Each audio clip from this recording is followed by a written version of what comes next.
I don't know how to describe it other than like a demon type of sound. But it's silhouetted, hulking, every bit of 5.5 feet wide, 13 to 14 foot tall, pitch black. The one thing that ran through my mind when I had this encounter was I don't have a big enough gun.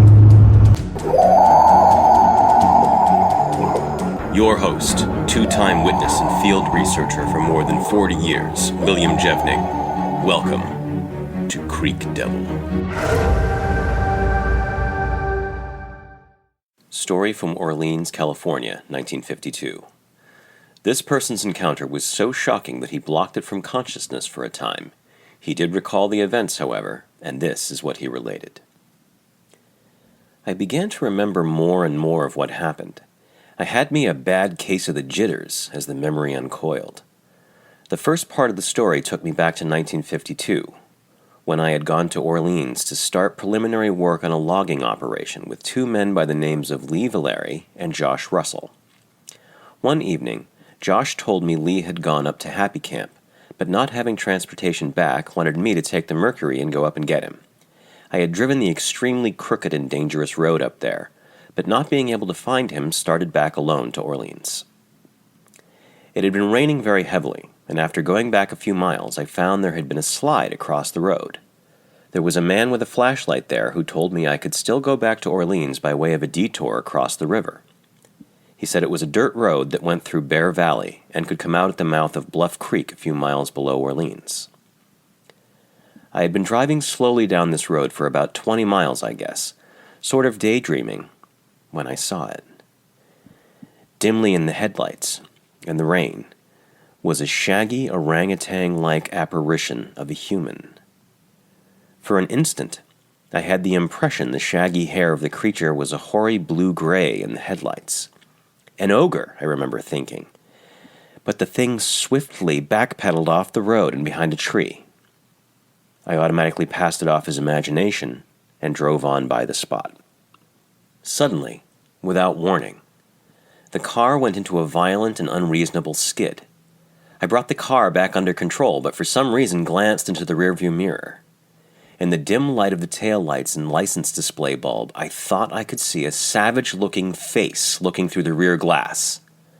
I continued on, and when I looked again, there was no face. So again concluded it was imagination. I had gone another quarter mile, I guess, when across the road was a small 6-inch sapling. I stopped the car and got out, intending to drag it aside if possible. Suddenly I heard the swift thud of flying feet of something coming down the road. Reality was upon me, and I remember cursing myself for not paying attention to what I had previously seen.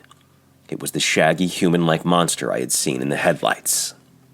It at once started circling around me, snarling and acting very menacing. It kept this circling up for some time and once came up quite close, and I could see its face reflected by the headlights much better. The eyes were round and rather luminous. The hair on top of its rather low and rounded head was pretty short.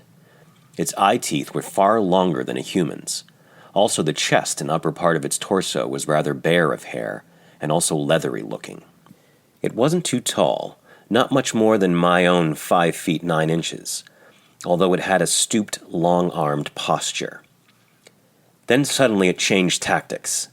It would stalk off down the road, but would come charging back, like a bat out of hell, when I started toward the car. The hour was late. The thing was becoming more and more menacing, and I was almost paralyzed by this time, paralyzed by fear. Suddenly a plan of escape, born out of desperation, popped into my mind. Since the monster seemed to think I couldn't get away, why not, when it went down the road again, playing cat and mouse, try to get in the car and smash through the sapling? This I did and sprang for the door of the car a dozen feet away. No sooner was I inside when there it was, trying to claw through the window. I jerked the car into gear, floored the accelerator, and can vividly remember the wet sapling glistening whitely in the headlights as the car slashed it aside.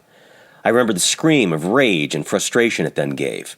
It was a curious, trumpeting sound, like the scream of a stallion and the roar of a mad grizzly. The car then felt as though it were being held back by something half riding and attempting to stop it.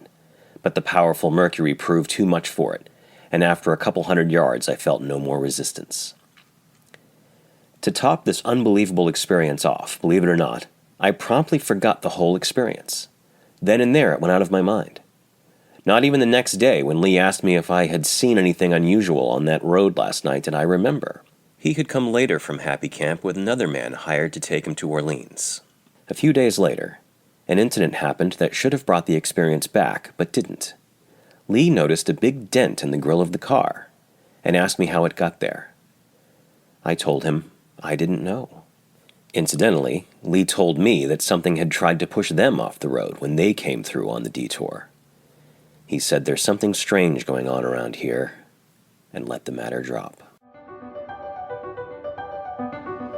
Thanks for listening to this episode of Creek Devil. If you or anyone you know has had an encounter with these creatures, please contact us at williamjevning@yahoo.com.